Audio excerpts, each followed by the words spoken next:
नमस्कार दोस्तों, मेरे चैनल पर आप सभी का स्वागत है।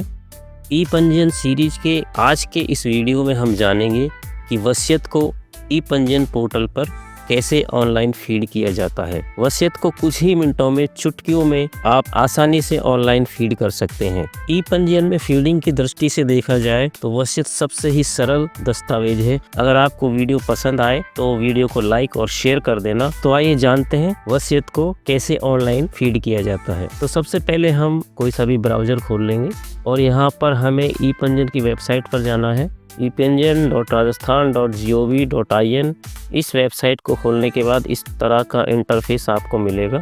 आप सब लोग इससे परिचित होंगे। तो हमें यहाँ संपत्ति का मूल्यांकन पर क्लिक करना है और यहाँ उसी तरह जैसे अब तक करते आए हैं अपना डिस्ट्रिक्ट सेलेक्ट करेंगे। उसके बाद यहाँ पर मोबाइल नंबर डालना होता है और नीचे कैप्चा भरते हैं और उसके बाद फ्रेश वैल्यूएशन पर क्लिक करेंगे।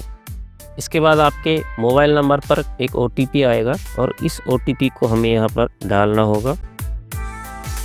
OTP को डालने के बाद verify OTP and proceed for fresh valuation पर क्लिक करना है। इस पर क्लिक करने के बाद देखिए ये इंटरफेस आपको खुलेगा। हर डॉक्यूमेंट में यही इंटरफेस आपको सबसे पहले दिखाई देता है। यहाँ आपको अर्बन या रूरल जैसा भी है आपकी स्थिति में वो यहाँ सेलेक्ट करना है। उसके बाद इसको सेल्फ रहने देना है और यहाँ आएंगे तो हमें वसीयत किस व्यक्ति की हक में हो रही है वो कैटेगरी हमें यहाँ लेनी होगी। उसके बाद देखिए यहाँ आते हैं तो यह है दस्तावेज का प्रकार। तो इसमें हमें दस्तावेज के प्रकार में चूँकि हम वसीयत को फीड कर रहे हैं तो हमें वसीयत ही लेना पड़ेगा। तो हम लिखेंगे विल और विल को यहाँ से सेलेक्ट करेंगे। उसके बाद दस्तावेज का उप प्रकार कौन सा है या सब टाइप कौन सा है, तो विल में सिर्फ एक विल ही इसमें सब टाइप होता है। उसके बाद इसकी श्रेणी हम लेंगे, ये जनरल ही आएगी। यहाँ देखिए जिला आपका अपने आप आ गया है और हमें यहाँ पर अब उपपंजीयक भरना है कि किस उपपंजीयक कार्यालय में वसीयत को रजिस्टर कराया जाना है। तो हम ये ले लेते हैं। उसके बाद हमें तहसील भरनी होती है कि वो सब रजिस्ट्रार ऑफिस किस तहसील में पड़ता है। बस ये आपका वसीयत का जो पहला स्टेप है वो यहाँ पूरा हो जाता है और यहाँ पर हम सेव प्रॉपर्टी पर क्लिक कर देंगे। तो देखिए यहाँ पर आपको एक नंबर मिल जाता है, इसको CRN बोलते हैं, सिटीजन रेफरेंस नंबर। इसको आप कॉपी कर लीजिए या कहीं भी इसको नोट कर लीजिए। उसके बाद यहाँ ओके करेंगे।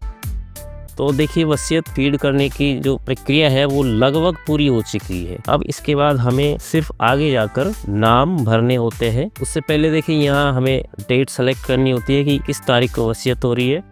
रुपीज़ में हमें कुछ नहीं भरना है और कैलकुलेट स्टाम्प ड्यूटी पर जाकर क्लिक कर देना है। तो जैसे हम यहाँ क्लिक करेंगे तो स्टाम्प ड्यूटी कैलकुलेट हो जाती है और इसको हम सेव कर देंगे। सेव करने के बाद जितनी स्टाम्प ड्यूटी लगेगी वो आपके सामने आ जाती है। उसके बाद हम यहाँ से इसका प्रिंट ले लेंगे। नीचे लिखा है प्री वैल्यूएशन रिपोर्ट, इस पर जाकर क्लिक करेंगे तो प्री वैल्यूएशन रिपोर्ट जनरेट हो जाएगी और इसका हम यहाँ से प्रिंट ले लेंगे। अब देखिए आगे हम चलते हैं तो हमें पार्टी डिटेल पर जाना होता है। तो प्रोसीड टू पार्टी डिटेल पर हमें क्लिक करना है और इस पर क्लिक करने के बाद वही जो पहले आपके सामने खुलता था पार्टीज की डिटेल भरने का ये एक फॉर्म आपके सामने आएगा। तो आपको यहाँ पर फॉर्म भरना है। तो हम एग्जीक्यूटेंट लेंगे। सबसे पहले एग्जीक्यूटेंट वो होगा जो वसीयत कर रहा है। इधर दाईं तरफ आप देखेंगे तो इज स्टाम्प परचेजर, इस पर भी क्लिक करेंगे और प्रस्तुतकर्ता, ये दोनों ही एग्जीक्यूटेंट में हम क्लिक कर देंगे। यहाँ पार्टी का नाम भरेंगे, हम यहाँ पिता का नाम भर देते हैं। यहाँ पर जेंडर भरेंगे। उसके बाद हम डेट ऑफ बर्थ डालेंगे। तो जो भी डेट ऑफ बर्थ है आप उसको डालना। मैं ये ले लेता हूँ। ये हमने डेट ऑफ बर्थ डाल दी। उसके बाद उसकी श्रेणी डालेंगे, जाति डालेंगे, यहाँ उसका व्यवसाय डालेंगे और आधार नंबर डालेंगे। आधार नंबर के बाद हम एड्रेस डालेंगे, यहाँ मकान नंबर, यहाँ कॉलोनी, वो कॉलोनी किस क्षेत्र में पड़ती है, अगर कोई क्षेत्र है तो डालिए, वरना आप कॉलोनी का नाम दोबारा भी यहाँ लिख सकते हैं। और उसके बाद सिटी, और सिटी के बाद पिन कोड, पिन कोड के बाद हम इसको सेव कर देंगे। तो देखिए इस तरह से हमने एक पार्टी की डिटेल भर दी है। दूसरी पार्टी की डिटेल भरने के लिए हमें यहाँ पर ऐड पार्टी विटनेस पर क्लिक करना होता है। तो ये फॉर्म खाली हो जाता है। दोबारा से यहाँ पर पार्टी की डिटेल भरेंगे। एग्जीक्यूटेंट को हम यहाँ पर भर चुके हैं। अब हमें बाकी पार्टीज की डिटेल भरनी होती है या विटनेस की डिटेल भरनी होती है, क्योंकि वसीयत में केवल एग्जीक्यूटेंट की ही डिटेल भरते हैं। यहाँ पर देखिए आपको ऊपर लिखा दिखाई दे रहा है claimant information is optional to fill. तो यहाँ कोई आवश्यक नहीं है कि हम क्लेमेंट की डिटेल भी भरें। अक्सर क्लेमेंट की डिटेल नहीं भरी जाती है क्योंकि एक सीक्रेट डॉक्यूमेंट होता है। तो अब हम विटनेस भरते हैं।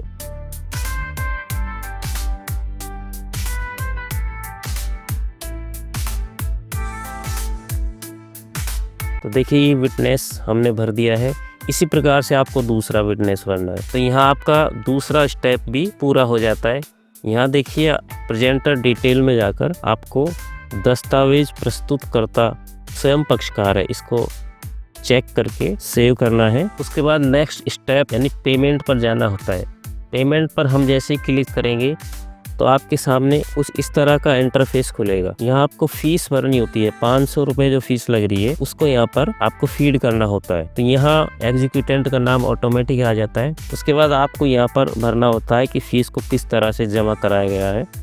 तो इसमें स्टाम्प ड्यूटी नहीं होती है, इसलिए ई ग्रास चालान या ई रजिस्ट्रेशन रिसिप्ट इसमें से कोई सा भरना होता है। तो आप जो भी है जिससे भी फीस जमा कराई गई है वो ले लेते हैं। जैसे आप यहाँ लेंगे तो देखिए यहाँ पर आपको रिसिप्ट का सीरियल नंबर भरना होता है। उसके बाद यहाँ पर डेट भरनी होती है और उसका अमाउंट यानी 500 रुपये भरना है। स्टाम्प ड्यूटी यहाँ 0 होती है, इसलिए रजिस्ट्रेशन फ़ीस में आप ये देखिए 200 रुपये जो यहाँ है, ये 200 रुपये हम यहाँ भरेंगे और CSI में 300 रुपये। तो इस तरह से हमारे ये सब कुछ भर दिया है और इसको यहाँ से हम चेक कर लेंगे कि जो सर्टिफिकेट का नंबर हमने भरा है वो सही है या नहीं है। इसको चेक करने के बाद हम इसको सेव कर देंगे। सेव करने के बाद देखिए ये चेक लिस्ट पर जैसे ही हम क्लिक करेंगे तो चेक लिस्ट जनरेट हो जाती है। जो नाम पते हमने भरे थे और जो भी हमने यहाँ फीड किया है वो सब कुछ यहाँ पर आपके सामने आ जाएगा।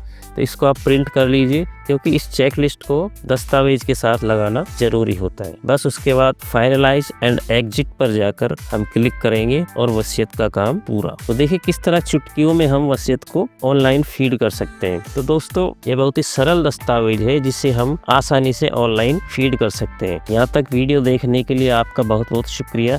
अगर आपको वीडियो अच्छा लगा हो तो इसे लाइक करके शेयर कर दें। अगर आप चैनल पर पहली बार आए हैं तो प्लीज़ चैनल को सब्सक्राइब कर लीजिए।